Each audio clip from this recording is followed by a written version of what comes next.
Edson Barboza, number 12. So he's actually fighting backwards and fighting a young, hungry, undefeated contender in Lerone Murphy at number 14 in the featherweight division.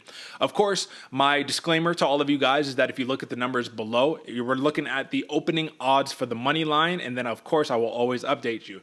What does it mean to you, AJ, that Lerone Murphy opened as a minus 140 favorite? Line hasn't shifted much. He's actually minus 150 now, a little bit heavier on him. Plus 125 now on Edson Jr. Barboza.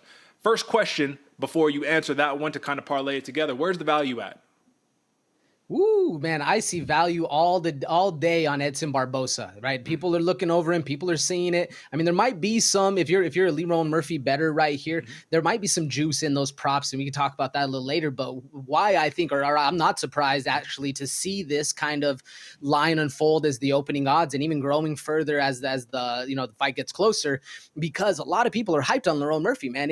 What is it, 13-0, 14-0, so 13-0-1, right? And this guy has some serious class and serious talent behind him, but it feels like everybody's always going with especially the odds makers, the new shiny toy that's on the block. And man, you know who shuts down new shiny toys? It's Edson Barboza. So I'm not really shocked to see these numbers this way. I do see still a lot of money coming in on Lerone Murphy. So one question that I have for you right here is that if you are a Lerone Murphy bettor as well, let's just play devil's advocate for a second right here because we already know what the consensus pick is.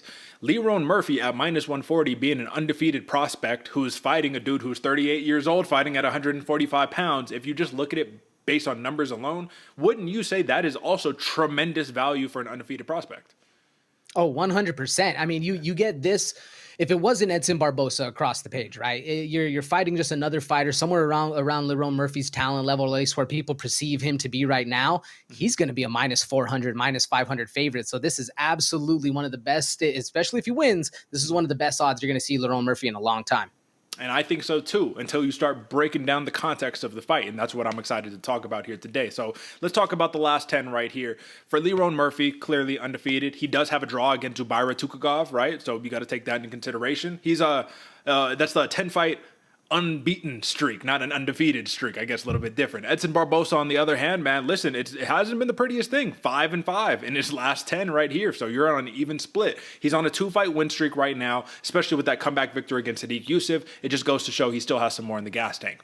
Now, I want to dissect Lerone Murphy before we jump into Edson Barboza. We know Lerone Murphy, he's technical. He's not going to be the highest volume striker in the world right there. But one thing that he does love to do is he loves to set up his boxing.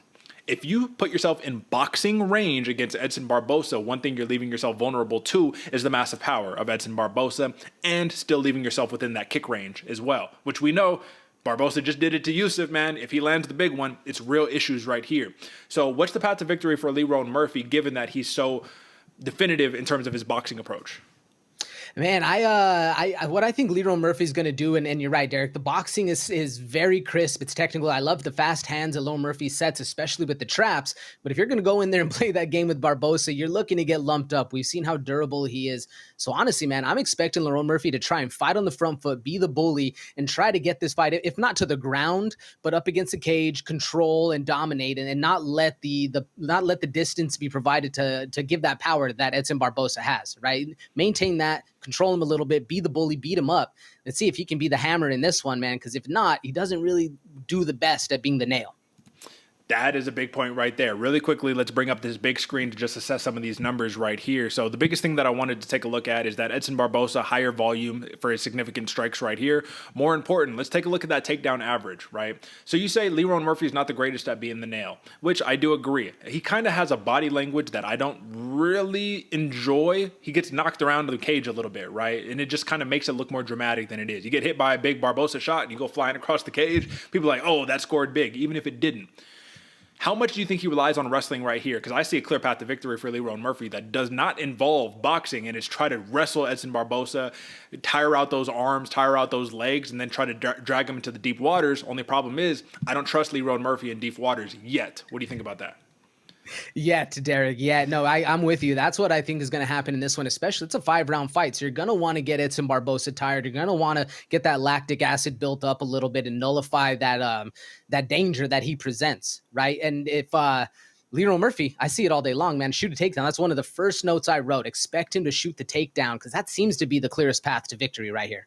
Now, when you look at which one of these fighters have gone 5 rounds, I mean, it's not Lerone Murphy. He's gone nothing but 3 rounds in his last 10. Edson Barboza, on the other hand, though, super veteran. He only went 5 rounds. He only had a 5-round fight, I guess I should say. This last one, he did go all 5 rounds against Sadiq Yusuff, and he was the fresher fighter as the fight got late. So I think that'll be interesting. And with all of those X's and O's aside, we know Murphy's probably the more technical fighter. Barboza has more power, more experience, more poise, more veteranship. Now let's break down these props right here, man. If you are looking to grab the most value of this one, right? Some would argue just go straight Edson Barboza money line, right? Plus 125. Doesn't matter how the fight takes place, you're going to get the big money if he wins. But if you're looking for a prop right here and you're looking on either sides of the coin right here, are you favoring a finish in this fight, or are you going to be favoring going the distance between either fighter? If I'm looking at a prop, Derek, I'm going actually with that decision plus 525, or if you're a Lerone Murphy better, plus 175. I see either of those actually taking more of a, or being more likely to be the outcome on this one, especially if you're an Edson Barboza. That 525, it sounds like a big number, but I don't like the knockout prop. But what I do like is being able to be the fresher fighter at the end of those rounds. Like we saw in the Sadiq Yusuff fight, Edson Barboza, even if he gets lumped up, he's still going to be there pushing the gas, pushing the pace, and controlling the fight. And if Lerone Murphy, obviously never been in a 5-round fight, if he's not up to snuff and up to pace on that, I can see Edson Barboza running away with that. Last thing that I'm going to end this fight, this preview on of this matchup right here is that you have to look at Lerone Murphy and you have to take a look at that undefeated streak one more time. When you look at that undefeated streak, it's pretty, it's glitzy, it's glamour. He struggled big time against Josh Kulabau in his last fight, but he got the win. That's very impressive. I don't care how you put it. But if you look at the fight against Makwan Amirkhani, for an example, right?